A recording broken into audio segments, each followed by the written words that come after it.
Mes esam aukštoji institucija, sporto universitetas, mes vis daugiau ir daugiau orientuojamės į paslaugų, įvairių veiklų teikimą būtent bendruomeniai, būtent mūsų kaip universiteto poveikio šalies ir regionų plėtrai stiprinimo. Ir šitas žingsnis kaip tik yra koncentruotas būtent šių tikslų įgyvendinimu ir, sakysim, jų vystymu.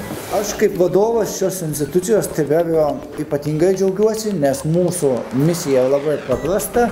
Mums reikia ne tik pasyviai stebėti, kas vyksta už sienos mūsų universitetų, bet reikia stimuliuoti tuos pokyčius, kurie pasaulyje vyksta ne tik tai laboratorijose, bet ir realiam gyvenime.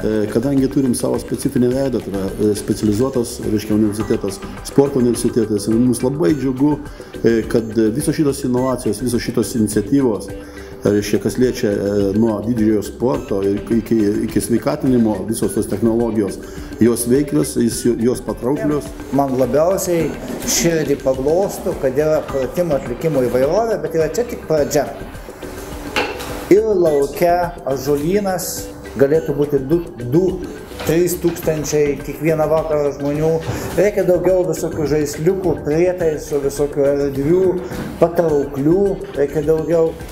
Pritariu tokiam klasteriui. Šioje vietoje iš tikrųjų, ką jūs darote, tikrai sveikintina iniciatyva, mes kiek galėsime palaikysime. Iš ties tokius dalykus gyvendinant, visokios atraktyvios priemonės labiau paskatina naudotis tais instrumentais ir labiau judėti ir susiburti į bendruomenę. Tai iš ties reikia eiti į tas viešasias erdvės ir skatinti masiškumą.